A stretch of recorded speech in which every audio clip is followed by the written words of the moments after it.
दोस्तों, middle east के इलाके में इजरायली सेना ईरान के खिलाफ एक घातक प्लान बना रही है। सीरिया में असद की सरकार जाने के बाद इजरायली फोर्सेज गोलान हाइट्स के इलाके से भी आगे घुस गई हैं और अब सीरिया की राजधानी दमास्कस से सिर्फ 30 किलोमीटर की दूरी पर है, या शायद और भी पास। इजरायल केवल मैदान के रास्ते नहीं घुसा है, बल्कि उसने हवाई रास्ते से भी सीरिया में भयंकर तबाही मचाई है। इजरायली जेट्स ने सीरिया में घुसकर केमिकल वेपन साइट्स और बाकी एडवांस हथियारों को तबाह कर दिया ताकि ये दूसरे ग्रुप्स के हाथ न लगें। इजरायल ने दमास्कस के मेजा एयरबेस के पास धमाके किए। तार्तुस के पास की गई उसकी एयर स्ट्राइक इतनी ज्यादा पावरफुल थी कि इलाके में 3 मैग्नीट्यूड का भूकंप आ गया था। इजरायलियों ने सीरिया के हेलीकॉप्टर्स, जेट फाइटर्स और मिसाइल्स ठिकानों को तबाह कर दिया है। इसके अलावा सीरिया के दूसरे इलाकों अलेप्पो, कामिशली, लताकिया, क्यूनेत्रा, हमा, होम्स में भी कई टारगेट्स को हिट किया। कुल मिलाकर 480 से ज्यादा टारगेट्स को तबाह किया है, जो इजरायल के इतिहास का सबसे बड़ा ऑपरेशन कहा जा सकता है। इस तबाही की वजह से अब सीरियन मिलिट्री की 80% के आसपास ताकत बर्बाद हो चुकी है, लेकिन इजरायल ने तबाही यूं ही नहीं मचाई है। कैस्मी रिपोर्ट के मुताबिक इसके पीछे है उसका एक खतरनाक प्लान, जिससे वो अकेले बिना अमेरिका की मदद लिए ईरान को टारगेट कर सकेगा। इजरायल सीरिया के हिस्सों को बफर जोन बनाने के नाम पर न केवल कब्जा रहा है, बल्कि एक एयर कॉरिडोर बनाने की कोशिश कर रहा है, जिससे उसके जेट्स की पहुंच ईरान तक हो जाएगी। अगर इजरायल इस प्लान में कामयाब हो जाता है तो पूरे मिडिल ईस्ट की कहानी बदल जाएगी। दोस्तों, हम सब जानते हैं और मैंने एक वीडियो में इसका जिक्र भी किया था कि इजरायल की ताकत है उसकी एयरफोर्स, लेकिन जब तक सीरिया में असद की सरकार थी तब तक वो चाह कर भी उनके एयर स्पेस का इस्तेमाल नहीं कर पा रहा था, खासकर ईरान को निशाना बनाने के लिए। इसलिए उसने सत्ता बदलने के बाद सबसे पहले सीरिया के एयर डिफेंस सिस्टम को निशाना बनाना शुरू किया और अब इजरायली जेट्स के लिए सीरिया के ईस्टर्न बॉर्डर के 600-700 किलोमीटर तक का रास्ता साफ हो गया है। अब इजरायल अपने टैंकर एयरक्राफ्ट्स को और ईस्ट में सीरिया के ईस्टर्न बॉर्डर के पास तक ले जा सकता है, जिससे इजरायली फाइटर जेट्स ईरान तक जाकर वापस फ्यूल खत्म हुए बिना आ सकते हैं। ये पहले पॉसिबल नहीं था, लेकिन अब कहानी बदल रही है। दोस्तों, 2 तरह के प्लेन होते हैं। एक होता है टैंकर एयरक्राफ्ट, जिसका काम होता है फाइटर जेट्स में हवा में ही तेल भरना, ताकि बिना रुके फाइटर प्लेन ज्यादा दूरी तक जा सकें और तबाही मचा सकें। ये टैंकर एयरक्राफ्ट भारी होते हैं और कम स्पीड से उड़ते हैं, इसलिए इनको आसानी से नीचे से निशाना बनाया जा सकता है। वहीं जो फाइटर जेट्स होते हैं उनका तो काम ही होता है तबाही मचाना, और वो इतनी तेज उड़ते हैं कि कई बार तो वो एयर डिफेंस को चकमा भी दे देते हैं। सत्ता बदलने से पहले सीरिया के पास दुनिया की सबसे ज्यादा एडवांस्ड एयर डिफेंस टेक्नोलॉजी थी, जो उसे रशिया से मिली थी, जैसे कि SA-17, SA-22, SA-6, SA-8 और SA-5। अब इनको इजरायल के F-25 जेट्स तो चकमा दे सकते थे, लेकिन टैंकर एयरक्राफ्ट्स नहीं। और ऐसा नहीं है कि सारे जेट्स गुजर जाते इलाके से। सीरिया का एयर डिफेंस सिस्टम बहुत मजबूत था, जैसे इसने एक बार तो इजरायली F-16 जेट को भी साल 2018 में मार गिराया था। इसलिए इजरायली टैंकर एयरक्राफ्ट्स के लिए सीरिया के आसमानों के ऊपर तक उड़ना पॉसिबल ही नहीं था। इसलिए इजरायली जेट्स कुछ खास नहीं कर सकते थे सीरिया में, और इजरायल से ईरान तक जाकर वहां तबाही मचाकर वापस आना तो सोचा भी नहीं जा सकता था, क्योंकि दूरी बहुत ज्यादा थी।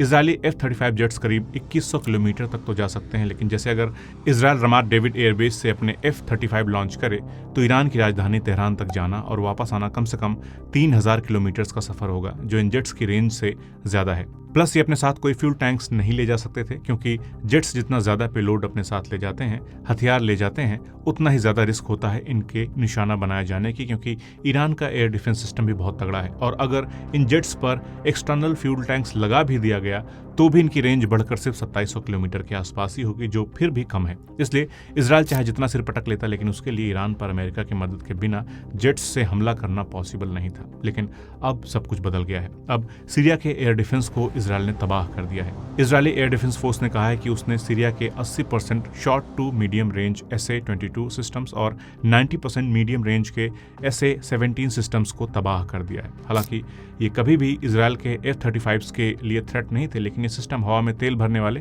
टैंकर्स के लिए बहुत ज्यादा खतरनाक थे। अब जब सिर्फ कुछ एयर डिफेंस सिस्टम ही सीरिया में बचे हैं, तो इजरायल ने एक एरियल कॉरिडोर खोल दिया है, जिससे उसकी एयरफोर्स फ्रीली मूव कर सकती है, इंक्लूडिंग टैंकर एयरक्राफ्ट्स। मतलब अब इजरायली एयरफोर्स 600-700 किलोमीटर और ज्यादा सीरिया के ईस्टर्न एज पर जा सकती है। वहां जाने के बाद इजरायल के टैंकर एयरक्राफ्ट वहां फाइटर जेट्स में तेल भर सकते हैं और दूर तक जाकर टारगेट पर निशाना लगा सकते हैं। टेक्निकली अब इजरायली जेट्स रमात डेविड एयरबेस से उड़कर सीरिया को क्रॉस करके इराक के ऊपर से ईरान में जाकर मिलिट्री और न्यूक्लियर फैसिलिटीज को तबाह कर सकते हैं, और इसके बाद ये जेट्स फिर से सीरियन एयर स्पेस में आकर टैंकर एयरक्राफ्ट से तेल भरवाकर इजरायल वापस लौट सकते हैं। ऐसा इजरायल पहले भी कर चुका है, जब साल 2009 में इजरायली जेट्स ने सूडान में जाकर एक कॉन्वॉय पर स्ट्राइक की थी, क्योंकि वो ग्रुप हमास को हथियार सप्लाई करता था। ईरान तक इजरायल की पहुंच न होना उसके लिए बहुत मुश्किल की बात थी। लेकिन अब उनकी पहुंच ईरान के सभी इंपॉर्टेंट ठिकानों तक हो गई है। जैसे वो चाहें तो IRGC के ठिकानों, हथियारों के ठिकानों, सीक्रेट न्यूक्लियर प्रोग्राम के अड्डों और यहां तक कि सुप्रीम लीडर खामनेई को भी निशाना बना सकते हैं। अब क्योंकि अमेरिका को नया राष्ट्रपति ट्रंप मिल गया है तो नेतन्याहू के लिए अमेरिका के खिलाफ मिशन लॉन्च करना और भी आसान हो जाएगा, क्योंकि ट्रंप ईरान को पसंद नहीं करते हैं। पिछली बार जब प्रेसिडेंट बने थे तो ईरान को काफी परेशान किया था ट्रंप ने, और हो सकता है कि इजरायल के साथ जंग में अमेरिका भी उतर जाए, क्योंकि ईरान की प्रॉक्सी आर्मी काफी वक्त से इजरायल और अमेरिका को परेशान कर रही हैं। हमास, हिजबुल्लाह और अब हूती का नेटवर्क ईरान के इशारे पर इजरायल और USA को टारगेट कर रहा है। ईरान के पास सीरिया जैसा देश था जहां से ईरान अपनी सबसे तगड़ी प्रॉक्सी आर्मी हिजबुल्लाह को कंट्रोल करता था, पैसे देता था, हथियार पहुंचाता था। अब अगर इजरायल आगे कदम बढ़ाता है तो ईरान हिजबुल्लाह को भी इजरायल के ठिकानों पर मिसाइलें बरसाने के लिए कहेगा। हिजबुल्लाह के पास साल 2018 में 1,30,000 के आसपास रॉकेट्स और मिसाइल्स होने का अनुमान था, लेकिन जून 2024 में ईरान की कुद्स फोर्स के एक ऑफिसर ने बताया था कि हिजबुल्लाह के पास 1 मिलियन से ज्यादा रॉकेट्स और मिसाइल्स हैं। अब चाहे ये सच हो या नहीं, लेकिन इतना तो है कि हिजबुल्लाह के पास मिसाइलों का जखीरा तो है, और ये बात इजरायल को भी मालूम है। इसलिए तो हमास के बाद इजरायल ने हिजबुल्लाह को तबाह करने के लिए पूरा नेटवर्क लगा दिया था। अब भले ही इजरायल ने हिजबुल्लाह की लीडरशिप को खत्म कर दिया है और अपने बंदे सिस्टम में घुसा दिए हैं, लेकिन अभी भी हिजबुल्लाह के पास में काफी हथियार, गोला बारूद बचा हुआ है और फिलहाल उसके लड़ाके अंडरग्राउंड चल रहे हैं। अब हिजबुल्लाह का ना होना मतलब ईरान के लिए डायरेक्ट खतरा, इसलिए ईरान जल्द से जल्द हिजबुल्लाह के नेटवर्क को मजबूत करेगा। इसलिए वो पूरी कोशिश करेगा कि ईरान से वो हिजबुल्लाह को सपोर्ट पहुंचाए। इस बात को इजरायल भी जानता है। इसलिए नेतन्याहू ने अपनी आर्मी को सीरिया के गोलान हाइट्स वाले इलाके से अंदर घुसा दिया और कहा कि ये कुछ दिनों के लिए ही है।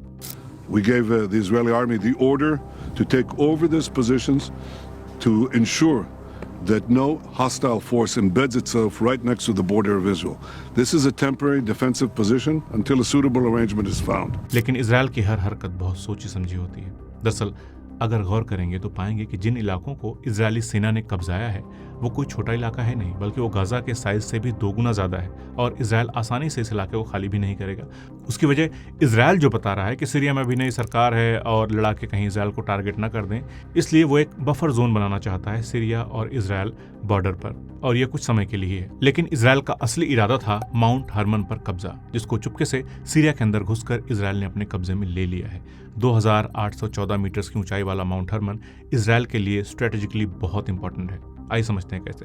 दरअसल ज्यादा ऊंचाई वाले पहाड़ों की वजह से उसके पार देख पाना, रडार लगा पाना लगभग इम्पॉसिबल होता है, और क्योंकि रडार के सिग्नल ब्लॉक हो जाते हैं इसलिए पहाड़ के इस तरफ से इजरायल कुछ नहीं देख पाता था, और ईरान इसी माउंट हरमन के पीछे से हिजबुल्लाह को हथियार और बाकी सपोर्ट भेज देता था। अब क्योंकि ये इलाका सीरिया में था इसलिए इजरायल चाहकर भी कुछ नहीं कर पाता था, और ईरान जब मर्जी रोड के रास्ते तो कभी नीचे जहाज उड़ाकर, कभी ड्रोन से हिजबुल्लाह को सपोर्ट पहुंचाता था, और इजरायल का रडार उसे पकड़ नहीं पाता था। और इसी की आड़ लेकर हिजबुल्लाह कई दफे इजरायल के इलाकों में मिसाइलें भी दाग चुका है। तो इजरायली बॉर्डर के बिल्कुल नजदीक इस माउंट हरमन का फायदा ईरान को मिलता था। मगर अब गेम इंटरेस्टिंग हो गया है, क्योंकि इजरायल ने माउंट हरमन पर अपना झंडा गाड़ दिया है, और यहाँ से अब इजरायल के रडार लेबनान और सीरिया दोनों इलाकों में दूर तक नजर रख सकेंगे।